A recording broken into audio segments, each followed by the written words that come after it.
प्रधानमंत्री नरेंद्र मोदी ने आत्मनिर्भर भारत के निर्माण पर जोर देते हुए युवा पीढ़ी के विकास को जरूरी बताया। उन्होंने कहा, आत्मनिर्भर भारत के निर्माण के लिए देश को आत्मविश्वासी युवकों की जरूरत है, जो सीधे तौर पर शिक्षा, ज्ञान व कौशल से जुड़ा हो। नई राष्ट्रीय शिक्षा नीति इसी आधार पर विकसित की गई है। उन्होंने कहा, इस वर्ष के बजट में स्वास्थ्य के बाद जो दूसरा सबसे बड़ा फोकस है वह एजुकेशन, स्किल, रिसर्च और इनोवेशन पर ही है। और आत्मनिर्भर भारत के निर्माण के लिए देश के युवाओं में आत्मविश्वास उतना ही जरूरी है। आत्मविश्वास तभी आता है जब युवा को अपनी शिक्षा, अपने ज्ञान पर पूरा विश्वास हो। कोरोना वैक्सीनेशन के दूसरे फेज में सरकार ने सभी प्राइवेट अस्पतालों को शामिल कर लिया है। सोमवार से शुरू हुए इस फेज में पहले सरकारी योजनाओं से जुड़े 10,000 प्राइवेट अस्पताल शामिल किए गए। वैक्सीनेशन शुरू होने के एक दिन बाद ही यानी मंगलवार को सरकार ने इसका दायरा बढ़ा दिया। साथ ही कहा है कि कोरोना वैक्सीन की कोई कमी नहीं है। केंद्र सरकार ने सभी राज्यों और केंद्र शासित प्रदेशों से कहा है कि आयुष्मान भारत, प्रधानमंत्री Jan Arogya Yojana, central government health scheme और स्टेट हेल्थ इंश्योरेंस स्कीम में शामिल सभी प्राइवेट अस्पतालों की क्षमताओं का वैक्सीनेशन के लिए ज़्यादा से ज़्यादा इस्तेमाल करें। 11 मार्च को महाशिवरात्रि के दिन हरिद्वार कुंभ का पहला शाही स्नान होगा।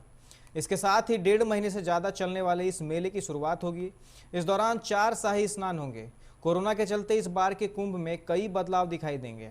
अगर आप इस कुंभ में जाना चाहते हैं तो सबसे पहले आपको ऑनलाइन रजिस्ट्रेशन कराना होगा।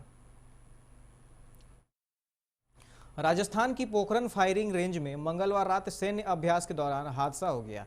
यहां 105 mm गन से गोले दागते समय एक गोला फट गया। इस हादसे में बीएसएफ का एक जवान शहीद हो गया, वहीं 3 अन्य जवान घायल हो गए।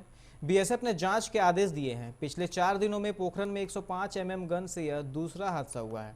बीते दिनों हुए हादसे में गन की बैरल फटने से एक जवान जख्मी हो गया था।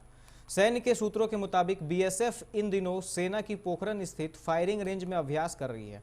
सीमा के पास किशनगढ़ में बीएसएफ की खुद की फायरिंग रेंज है, लेकिन 105 mm गन की रेंज 17 किलोमीटर होने के कारण इससे गोले दागने का अभ्यास बड़ी फायरिंग रेंज पोखरन में किया जा रहा है।